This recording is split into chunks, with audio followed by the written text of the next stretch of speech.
don't confuse somebody's really good people skills with actually liking you, because the liking you is not even in Dale Carnegie's book, he doesn't talk about you liking anybody. Just, can you connect with a human?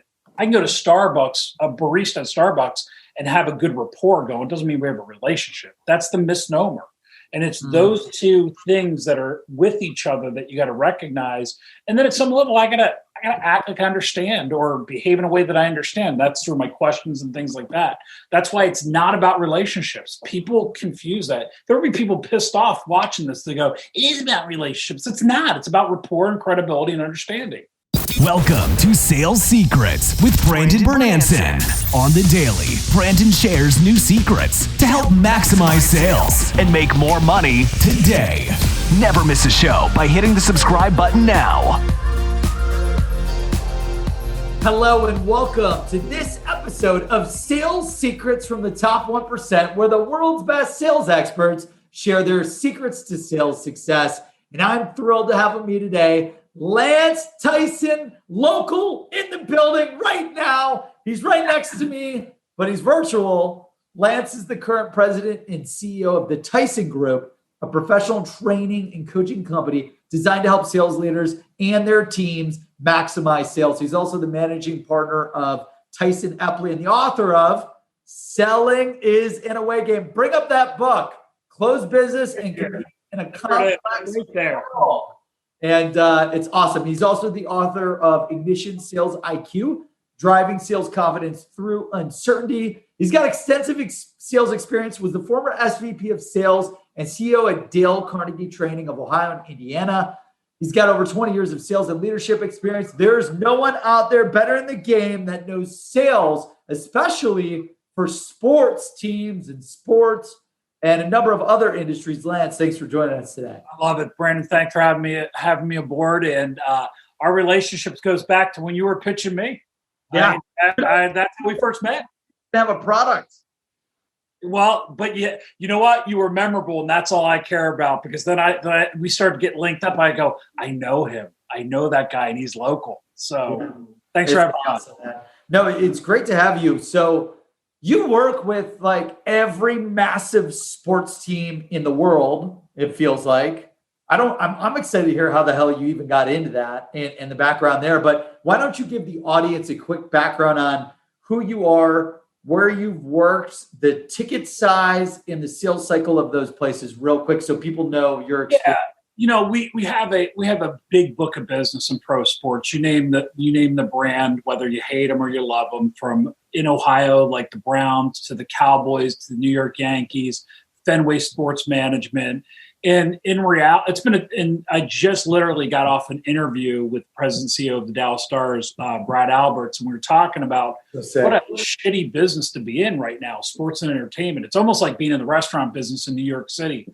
And there are places sports businesses do well, and I'll kind of start there. When we work with any business, we start with sales leadership, because like if we're going to go in and work with salespeople, they are, attitude's a reflection of leadership at some level. So we're working with sales leaders on how they coach. On the sports side, people talk big ticket items. I'm not talking about $1,000, seat. I'm talking about naming rights. Like, for instance, holy shit, big deals. Yeah, huge deals. Like you and I right now are in Columbus. They're building a brand new stadium. So we work with groups like that to negotiate on these naming right deals. That could be anywhere from, $5 to $10 million a year for 15 years. If I wanted a nationwide building to say the seamless.ai building, how much would that cost me?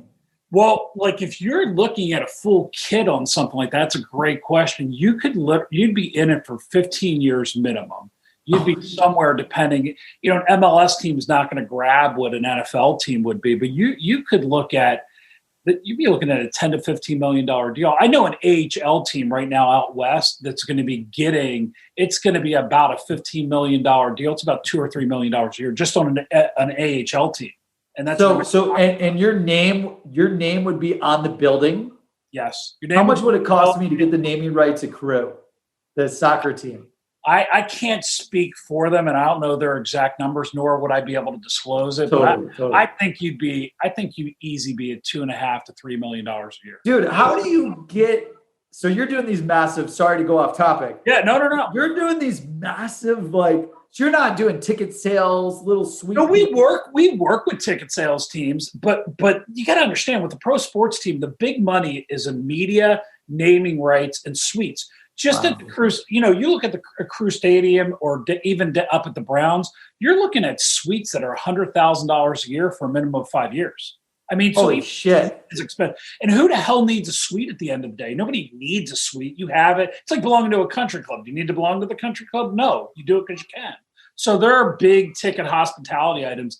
That's the deals we work on. It's all B2B, long, arduous negotiations. So, wow, that sounds amazing. And how'd you get into this space? No, that's an interesting question. I actually literally, funny story, worked with Dale Carnegie Training in Philly. I was a partner there. Awesome. And we hired everyone knows Dale Carnegie, right? For those that don't know who Dale Carnegie is, Lance, give him a quick bullet. Dale Carnegie wrote the book, How to Win Friends and Influence People. Bottom line, written in the 30s, best-selling nonfiction book of all time. Your cameraman's shaking his head right now. He's heard of the book. And bottom line, it is probably one of the best sales books that are written, save yours and mine, right? Yep. So it's just how you deal, 30 ways to deal with people. And so our marketing guy, literally, we bring this marketing guy in and he goes, hey, do we have tickets in these sports teams? I'm like, no. And he goes, let's get tickets to the Eagles. I go, how do we do that? He goes, let's offer them sales training. We'll trade it for tickets. Freaking great. Genius. So I get in with the Birds, with the Eagles. Damn. Turns out I end up training even their VP of sales. He leaves for the Cleveland Cavaliers after I take over the Cleveland operation in Philly. And then long and short, I became networked in there. It was by mistake. It wasn't really. Wow. Dude, I would love to do a trade with some seamless licenses for a suite. I think we could talk about it. Yeah, help me. There's probably some connections that you and I talk enough. We can definitely talk about that. That way you and I have somewhere to go to drink and eat besides this speakeasy that we were talking about. We got speakeasy. I'm not even spend some time this summer together at the Memorial. We're going to do some mocktail mules at the Memorial. Exactly. These are all very important business strategy meetings. These are all write-offs. Exactly. Awesome. So you leave the Dale Carnegie thing, right? Right. I sell it in 2010. We literally become their biggest operation. The only one bigger than us was Taiwan. So we own most of the Midwest. And to be frank with you, like a lot of entrepreneurs, Brandon, I know that's one of the things you're passionate about. Yep. What I built in terms of a frame of a business outgrew being in that business. Our margins weren't there. We sold our interest in 2010. When you first met us, we owned a company, Prospects, where we had a hybrid call center and business. And we sold that in 2018 and just went with the Tyson group, what we could be the best in the world at is sales training. So. That's amazing. Yeah. And I think that's a lot more scalable, right? Yeah. Because you were doing the call center and the sales training. Yep. And then was it just hard doing like the services, outbound sales?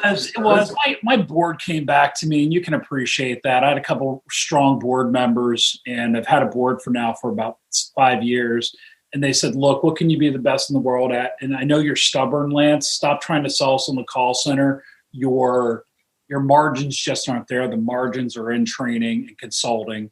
And, we do as much consulting as anything else. Like a lot of those deals, we sit on the back end of those deals. And literally the way we train sales is we do postmortems and pre-ops on deals. So we teach salespeople I was on a call Friday on a naming rights deal where I literally was on a conference line going, say this and say this. That's the kind of work we do also. Wow. Like literally real-time coaching and feedback from the man himself in the group. I had to say to one guy it was on Friday, I was like, shut the F up. You are effing talking too much. Why don't you just why don't you send them the playbook over? So we do stuff like that also. It's very, very untraditional and very... Those deals are so big, though, that you can't let one person screw it. I mean, you kind of need that real-time coaching, the real-time feedback. You do. It's like having a good team around you. And the best organizations, like if you take a big pro sports team, the ones that spend a lot on coaching and development anyway, they spend a lot of money on the field. They spend a lot of money with their people too. They don't mess. And for the sales, these sports sales, because How big are these arenas or these stadiums, in your opinion? Like, well, you're so think about it. Like you can get, if you take the Browns or the Dallas Cowboys, they have about 70,000 tickets, right, or seats. But then you go down to the Cowboys, they have 300 plus suites. Right? And you're talking hundreds of thousands of dollars, right? And that's not even the sponsorship money. But they're complex sales, right? We do stuff like that with Top Golf. We do work with a lot of agencies like Top Golf is awesome too. Top Golf, but Top Golf is, think about Top Golf. When I was talking to Brad Albert, the CEO of Dallas Stars, he goes, look, Dallas is competitive. I said, well, if you even look at Top Golf, they have sponsorship dollars, they have ticket dollars, they gobble up the entertainment dollar also. So it's all relative though at the end of the day. Yeah, that's amazing. And those teams, like these sales teams repping the sports teams, is it mainly net new outbound? Is it mainly anyone that's ever bought a ticket? Like, what is their sales model? And then we're going to get into your that's a great question. And it's pretty simplistic when you look at it. So if you take ticket sales, right, a lot of ticket sales teams have gone to like almost a European model. It's like a membership model. So you get all kinds of different things. Like if you had tickets to the Blue Jackets, you might get invited to a coach's talk or some other stuff. So they're renewing. They try to renew at anywhere from 75 to 85%, year after year. But then your bigger sales, your suites, a lot of them are done on a multi-year deal. And a lot of the sponsorship deals are multi-year deals. Some are smaller, right? But, if you got a new stadium, for instance, like SoFi Stadium in LA, a lot of those big naming rights and those big cornerstone SoFi Stadium in LA, right? I know, right? It's freaking phenomenal. Crazy. But now they're selling a lot of smaller deals because a lot of the naming rights deals done for years to come. So there's a lot of smaller deals also that are done. So there's some transactional stuff, but transactional 2 or 3 year deals. That's amazing. Okay, so they're doing inbound and they're doing outbound. Yes, they it's are. Pretty much like any other organization. You've got a hybrid of both. 100%. That's people get really caught up with, and I mean we do stuff in ag and pharmaceutical and things like that. It's about 40% of our business. People get caught up with the sexiness of a pro sports team. They are literally, and I need everybody to understand this, a pro sports team is a mid-sized business. It's as big as your business or my business. It's just a monster brand. Yeah. That has a lot of eyeballs, right? That has a lot of people watching these games, watching these teams, and they're 30 to 40 sales. They're obsessed with it. They are. It's what people talk about, right? There's 30 or 40 salespeople, but to be frank with you, they have the same challenges that your sales team does. Making outbound hit rates, contact ratios, appointment cancellations. They can deal with the same shit we are, right? It was funny. I just got hit up recently by the Cavs, by the Crew, a number of those groups. I'm going to try to milk them and join some of those events.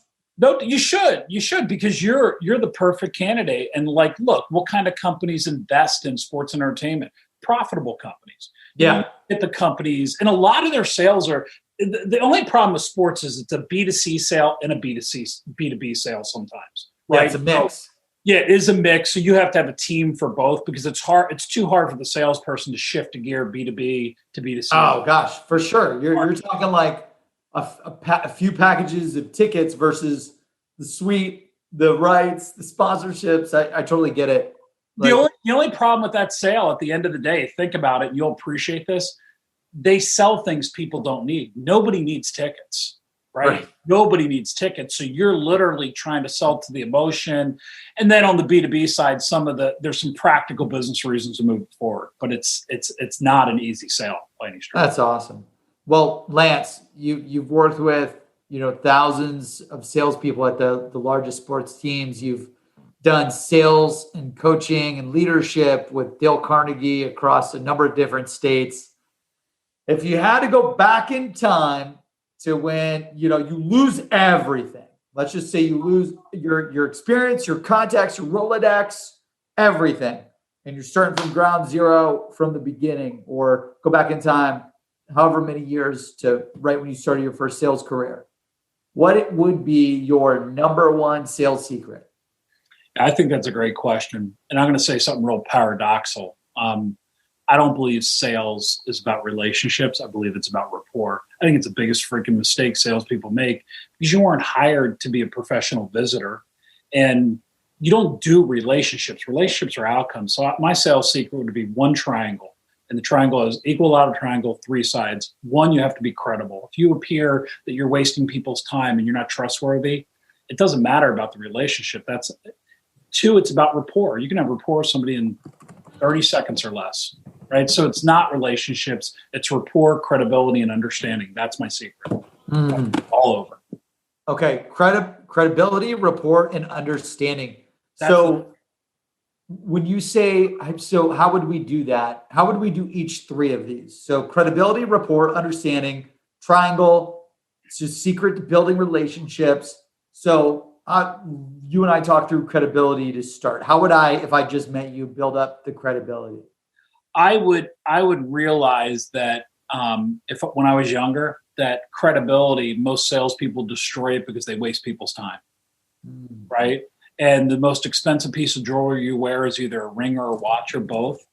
And time is the great equalizer to credibility. And I think most salespeople are so damn worried about building a relationship, they lose their credibility. Once you lose credibility, you lose trust. Rapport is still rapport is one of the things. Don't confuse somebody's really good people skills with actually liking you, because the liking you is not even in Dale Carnegie's book, he doesn't talk about you liking anybody. Just, can you connect with a human? I can go to Starbucks, a barista at Starbucks, and have a good rapport going. It doesn't mean we have a relationship. That's the misnomer. And it's those two things that are with each other that you got to recognize. And then at some level, I gotta act like I understand or behave in a way that I understand. That's through my questions and things like that. That's why it's not about relationships. People confuse that. There will be people pissed off watching this. They go, it is about relationships. It's not. It's about rapport and credibility and understanding. This show is sponsored by seamless.ai, the world's best sales leads. Get direct dials, emails, and cell phones for anyone in seconds. Request an invite to join for free at seamless.ai. That's seamless.ai. And here's why, Brandon. Because it's actually, they're actually things you do. I establish credibility. I build rapport, right? I show that I understand. That's why it's that triangle of RUC. RUC. Rapport, understanding, credibility. Yep. Credibility, don't waste people's times. Rapport, can you connect and help the human? It's not about liking you. And understanding, behave in a way you understand with discovery and deep transformation of where you at today, where you're trying to go. I made my mistakes early that I was a professional visitor. I was so worried about relationship. I wouldn't even say or do the things I needed to do. Yeah, I remember same here. It's because you get scared. You don't want to cross lines or whatever. And all of that, it unfortunately just comes with age, I think. I think it does. Not age, sorry, inexperience. It comes with inexperience. It does. I was with an insurance group not long ago, very big. I was with Mercer actually, and somebody got a little turned sideways. It's about relationship. I said, look, well, if you're going to use the word, it's about business relationship. That infers you've actually did commerce. If not, you're a professional visitor, right? Or a professional annoying person. Right. If they haven't commerced with you, then you're just annoying the hell out of them. You are, or they're just taking a lot of your time. And I find the high-performing salespeople, the difference between high performer and average performers think everybody's going to buy. They always do. They think everybody they meet with is going to buy. High performers don't even behave that way. They're trying to get people to say no so they can move on. And that becomes the difference between abundance and scarcity, right? So, think about that. Average people, I got to build a relationship. No, you got to sell. It's different. I love that. Average versus top performers. Yeah. I loved your analogy about don't waste people's time. Don't. It's interesting because a lot of salespeople out there, they'll talk about, oh, Lance, you're from Columbus, you like the Buckeyes, you live in Dublin, Brickerstone, Bridge Park, exactly.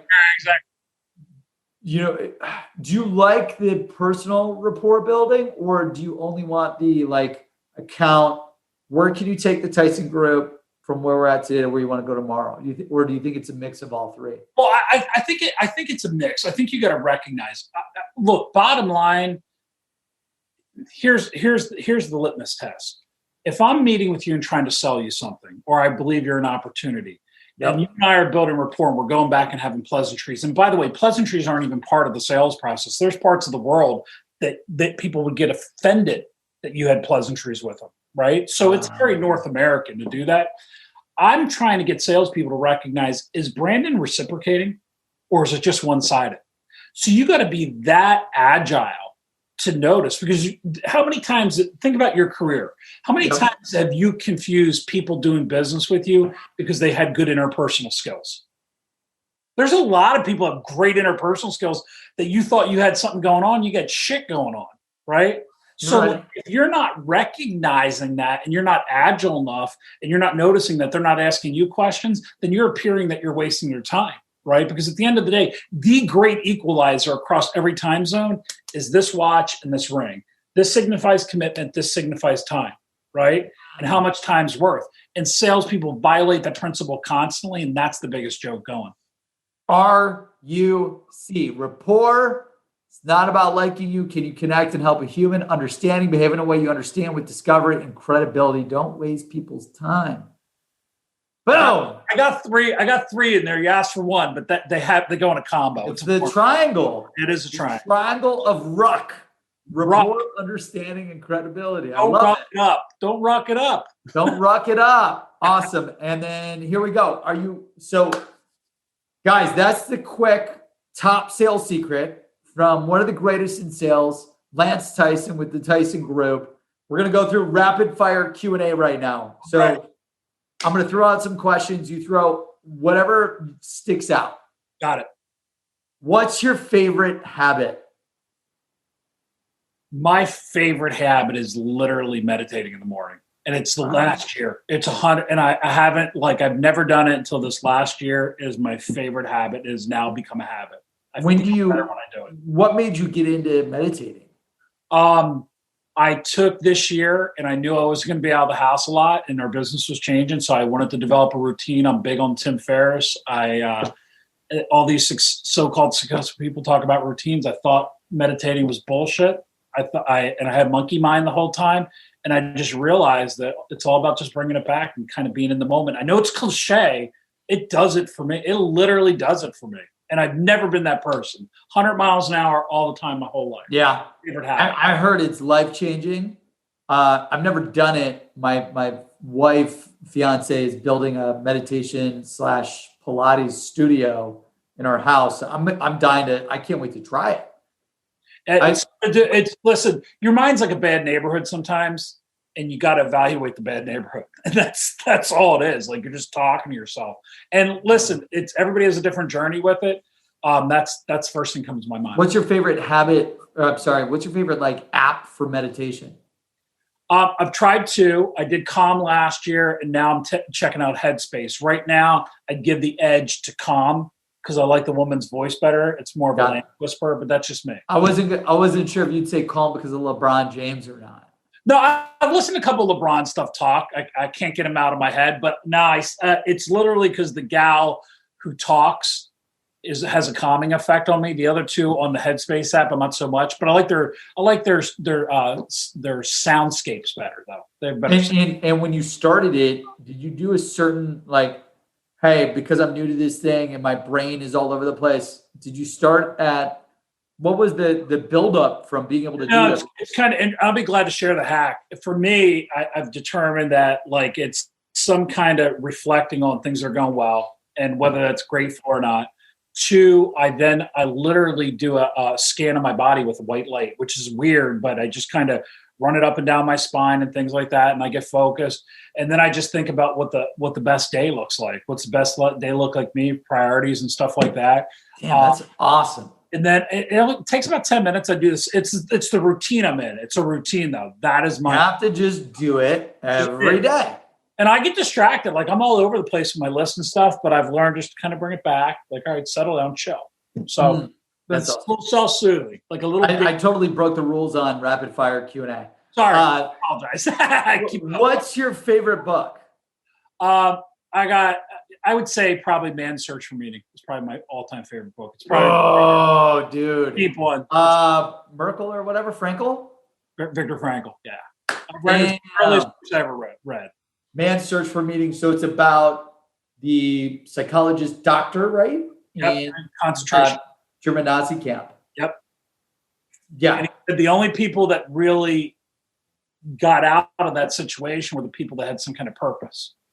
And I believe that vision, that purpose, those goals, whatever that is, however you're going to write your story, and everybody's dealt the hand they can deal with. You are, I am. And everybody looks at their issues as the most important things. You can't down that. But what that spoke to me at a young age was like, look, if you're going to get something done, you got to write the script and you got to know where you're going, period. That's what it's like. I love that book. I read that 3 to 4 years ago when I was going through a really bad time building the company where we couldn't get the software built fast enough. We were running out of money. I read that book and I'm like, dude, my life is not that hard. I mean, like it's hard and shit's falling apart right now, but I'm not in a German Nazi camp. Literally not sure if I'm going to survive the next day. Totally agree. But like he said, though, everybody's dealt their own hand. Whatever that trap was in your head. That was probably the deepest book I read at a young age. And I literally heard Tony Robbins talking about it one time. I'm like, why does he keep mentioning this? And then over time, I realized somebody suggested that. So that's amazing. How do you stay motivated? So I don't believe how I stay motivated is I actually journal a lot. And I select a lot of feedback from people I trust. So I have a board because I want feedback, but I don't trust everybody to give me feedback. I'm pretty selective with that. Yeah. So it's that constant looking at the gap and looking at the mirror, because motivation, Latin, means from within. It's not external. It's internal, period. I don't even believe sales managers should motivate. I think they should understand motivation of people because it's not a one size fits most. I love that. You don't think sales managers should motivate? I think you should get out of the business of motivating. I think you should create environments that could motivate people. But think about it. How many salespeople do you have? I know you guys are always running contests and stuff. There are some people who think contests are bullshit. So it's not a one size fits all. It has some meaning to it, though. Do I think we run contests? Do I think we shouldn't do it? But I think a manager shouldn't apply one stroke to that whole thing. I think of somebody's managing a young Brandon. You got to know how aspirational you are. You'd have to know how goal oriented you were. If somebody tried some cheeseball motivation for you, that shit doesn't work. Think about you in your younger age. You'd see right freaking through that. You'd see right through it if it was cheap. Like I had one guy always using the Jimmy Valvano story, like Jimmy V story. He goes, Lance, why does it offend you so much? I said, because you're using somebody's cancer as motivation to do the right thing. I find that obscene. Don't use a one size fits all. It's important to understand. Bottom line, sales managers should understand what motivates people. Yeah. And motivation is environment, but don't use cheeseball stuff to do it all the time. I like it. How do you get unstuck?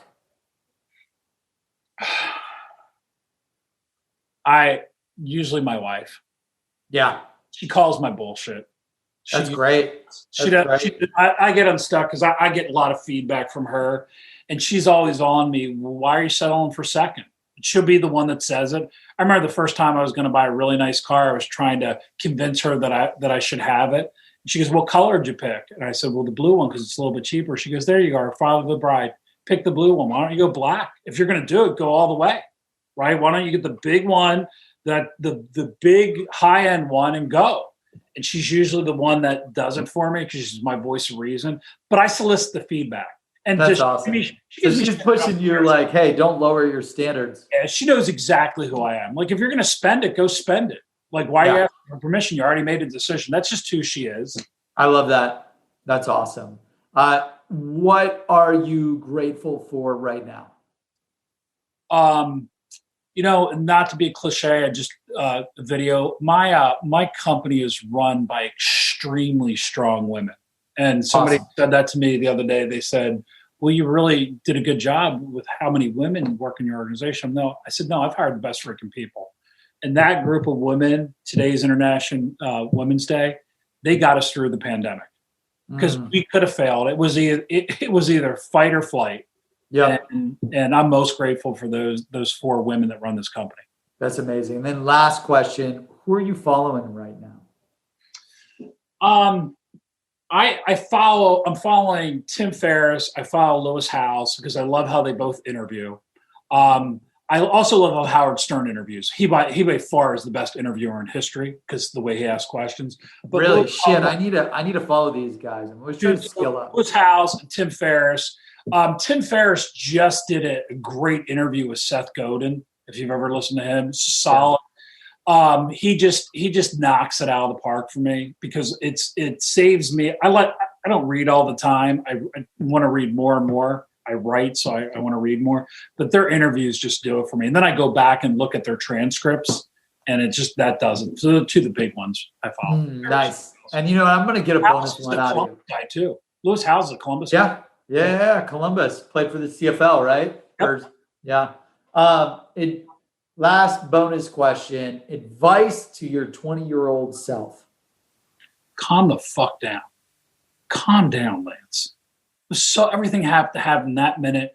I made more little, and it wasn't big, massive mistakes. It was, I had to have an answer right then and there. And like that calming down never put things into the priority they needed to be.